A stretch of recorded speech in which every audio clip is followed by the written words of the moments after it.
फौज में रहते हुए मैं डायरेक्टर रिक्रूटिंग भी था। जहाँ लोगों को सही जानकारी नहीं होने के कारण होती है। ये आर्मी में ज्वाइन करने के कई माध्यम हैं और ये माध्यम सभी के लिए खुले हुए हैं। सैनिक स्कूल तिलैया 1968-75 बैच का स्टूडेंट रहा हूँ। यहाँ पे विक्रम हाउस था मेरा और स्कूल नंबर था 458।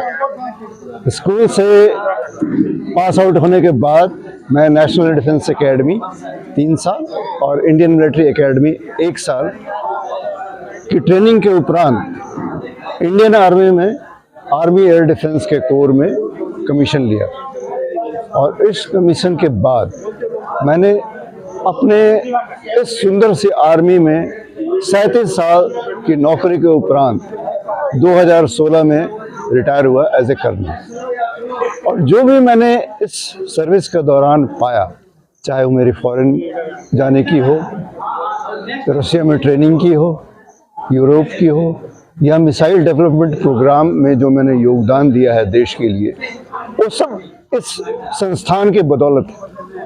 जो शिक्षकों ने हमें इतनी भली भांति और पढ़ाया, एक दिनचर्या में डाला और जो उस समय हमारे अंदर गुण पैदा करने की शक्ति दी, पढ़ाई के साथ साथ खेल कूद के मैदान में उन्होंने जो हमें प्रोत्साहन दिया, उससे हमारी शारीरिक क्षमता भी बढ़ी, मानसिक वृद्धि भी हुई। और मैंने देखा कि जैसे जैसे समय बीता हमारे सर्विस में, वो सारी सिखलाई जो बचपन में हुई थी वो सारे हमारे बहुत उपयोगी हुए और बहुत लाभदायक हुए मेरे जीवन में। जब मैं इस फौज से रिटायर हुआ तो मैंने कहा जो भी आज पाया है या देश के लिए जो भी किया है वो सब इस संस्था के बदौलत है और उन शिक्षकों के माध्यम से जो हमने प्राप्त किया। इतना ही नहीं, जो सपोर्ट स्टाफ थे उस समय, चाहे वो सफाई कर्मचारी हों, चाहे वो खाना खिलाने वाले हों, चाहे हमारे फिजिकल ट्रेनिंग कराने वाले हों, सभी ने जिस तरह से हमें ढाला और बचपन में 9 साल की उम्र से जो हमें पाल पोस करके एक तरह से समृद्ध कर दिया, मैं उनके लिए बहुत बहुत कृतज्ञ हूँ आज भी। सर, नॉर्मली तो सैनिक स्कूल के जो कैडेट होते हैं उनको आर्मी में जाने के लिए अच्छे से गाइड किया जाता है, लेकिन बाहर के जो लोग हैं उनके लिए क्या कहना चाहिए अगर वो लोग आर्मी में जाना चाहते हैं?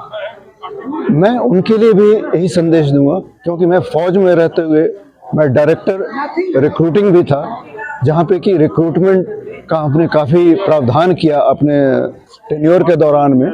और हमेशा उनको यही संदेश देता था कि बेटा लगन रखो, मेहनत करो और एकदम कर्तव्य निष्ठा में सच्चे दिल से लगे रहो। दोनों तरीके से, मानसिक तरीके से जो पढ़ाई करने की क्षमता है आप में, आप प्रबल हो, जो शारीरिक तरीके से काम करने की क्षमता हो उसमें भी अव्वल हो। कोई आप में कमी है नहीं, खाली आपको मन में ये ठान लेना है कि हाँ हमने इस सेना में भर्ती होना है, अपने आप भर्ती हो जाओगे। सर, जैसा कि आपने बताया आप रिक्रूटमेंट टीम में भी रह चुके हैं, अभी हाल में केंद्र सरकार ने लाया है अग्निवीर, इसको लेकर के कुछ गलत अफवाहें फैलाई गई। अफवाहें लोगों को सही जानकारी नहीं होने के कारण होती है।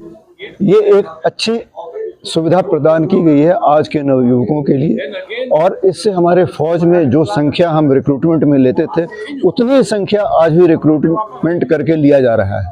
और इससे लाभ क्या होगा देशवासियों के लिए कि एक ट्रेन्ड मैन पावर देश में अवेलेबल होगा बाकी दूसरे डिपार्टमेंट में योगदान करने के लिए। और जब उसमें जाएंगे इसके बाद तो उनकी जो क्षमता और काबिलियत जो हासिल की है उससे है सो उनका योगदान 4 गुना बढ़ जाएगा, तो उससे देश भी आगे प्रगति करेगी। कर्नल सुरेंद्र कुमार सिंह, मैं पुणे से आया हूं और मेरा घर ऐसे बिहार शरीफ है, होम टाउन। कारगिल युद्ध में भी आपने अपनी सेवाएं दी सर, कैसा अनुभव रहा? कारगिल युद्ध के शुरुआत में मैं मणिपुर में एक डिविजनल हेडक्वार्टर में पोस्टेड था। हमारा डिवीज़न वहाँ से बाई ट्रेन मूव किया, जिस ट्रेन का मूवमेंट का मैं इंचार्ज रहा और पूरे डिवीज़न के ट्रूप्स को मैंने मूव किया और ऑपरेशनल एरिया में जो डिप्लॉयमेंट होना था उसके लिए डिप्लॉय हुए। और ये कारगिल युद्ध एक आमने सामने की सीधा युद्ध नहीं था, ये हमारे पड़ोसी दुश्मन की तरफ से एक धोखे से थोपा हुआ युद्ध था। तो इस चैलेंज को हमारी फौज ने स्वीकार किया और फौज ने निर्णय कर लिया था कि हर दुश्मन को हर जगह से उखाड़ फेंकेंगे। और जो भी हमारे ट्रूप्स उस समय डिप्लॉय हुए हमारे रिस्पॉन्सिबिलिटी के अनुसार, उन्होंने अपने कार्य क्षेत्र में सबसे अव्वल काम करके देश के उन दुश्मनों को उखाड़ फेंका और नष्ट नाबूद कर दिया। इतना ही कहना मेरे लिए काफ़ी है। बाकी युद्ध की स्थिति और विजयता आपको मालूम है, और हर वर्ष हम कारगिल दिवस मनाते हैं इसी उपलक्ष्य में। सर, इसमें आपके साथी भी शहीद हुए। जी हाँ। आज उन्हें लेके क्या आपके मन में थिंकिंग है?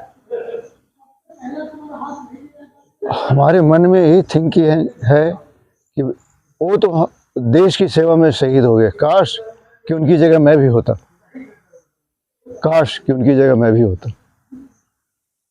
सर, आप आर्मी के फील्ड से आते हैं सर। अभी युवाओं में सिर्फ मतलब एक ही ऑप्शन उन लोगों को लगता है कि नॉर्मल जीडी निकाल के वो आर्मी में जा सकते हैं, और क्या क्या माध्यम है सर आर्मी ज्वाइन करने के? देखिए, आर्मी में ज्वाइन करने के कई माध्यम हैं, और ये माध्यम सभी के लिए खुले हुए हैं। इसमें कोई शक नहीं है कि एक माध्यम है जो सैनिक लेवल पे भर्ती होते हैं, जो कि 12वीं कक्षा के पास वो होते हैं। दूसरा है ग्रेजुएशन के बाद कई फील्ड में, जैसे AEC में डायरेक्ट NCO, नर्सिंग में, क्लर्क में, वो ग्रेजुएट क्लर्क्स होते हैं, ये सब में जा सकते हैं। सैनिक में भर्ती होने के बाद भी ऑफिसर बनने का प्रावधान यूनिटों में खुला रहता है। जो लड़के अच्छे करते हैं, मेहनत करते हैं, लगन करते हैं, थोड़ी पढ़ाई करते हैं, उनको हम ऑफिसर बनने का भी मौका देते हैं, और ऑफिसर बनते भी हैं। हमने खुद कई लोगों को गाइड किया है अपने सर्विस के दौरान में, और ऑफिसर बने। उससे बड़ी और खुशी क्या हो सकती है। दूसरा माध्यम है कि बच्चे पढ़ने में अच्छे हों, मेहनत करें, तो सीधा 12th के बाद नेशनल डिफेंस एकेडमी का एग्ज़ाम दें, और नेशनल डिफेंस एकेडमी में 3 साल की ट्रेनिंग के बाद, चाहे वो आर्मी जाना चाहते हैं तो इंडियन मिलिट्री एकेडमी में 1 साल, एयरफोर्स जाना चाहते हैं तो एयरफोर्स एकेडमी बिदर या नेवल एकेडमी कोचीन में 1 साल की ट्रेनिंग के बाद आर्मी, एयरफोर्स, नेवी अपने चुने हुए क्षेत्र में कमीशन ले सकते हैं, और कमीशन के बाद एज लेफ्टिनेंट की सर्विस शुरू कर सकते हैं, फ्लाइंग ऑफिसर की सर्विस शुरू कर सकते हैं, और पूरी सर्विस एज एन ऑफिसर कर सकते हैं।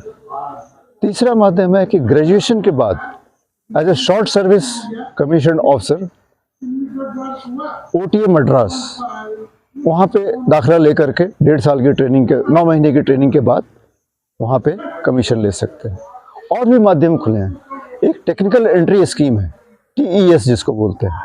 वो 12th में जिन्हें साइंस सब्जेक्ट्स है और नंबर अच्छे हैं, वो डायरेक्ट TES के लिए अप्लाई कर सकते हैं, और उसकी जो योग्यता है केवल 12th है, और फिजिक्स, केमिस्ट्री, मैथ्स होना चाहिए उनके पास, और उनका दाखिला कॉलेज ऑफ कॉम्बैट मॉ के थ्रू होता है, college of military engineering CME Pune के माध्यम होता है, MCT सिकंदराबाद के माध्यम से होता है।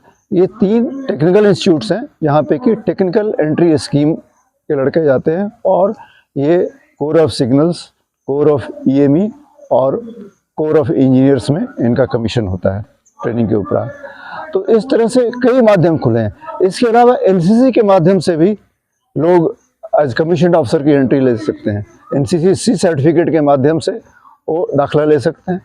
तो विकल्प काफ़ी खुले हुए हैं, केवल लोगों को सही जानकारी होनी चाहिए, और उसके लिए थोड़ी सी मेहनत और लगन चाहिए। क्षमता हर एक इंसान में है, क्षमता का हम कैसे विकास करें ये उसके ऊपर निर्भर करता है, या उनको कोई गाइड मिल गया तो उसकी क्षमता को उभार देते हैं। बस इतना ही है। Subscribe now and press the bell icon. Never miss an update.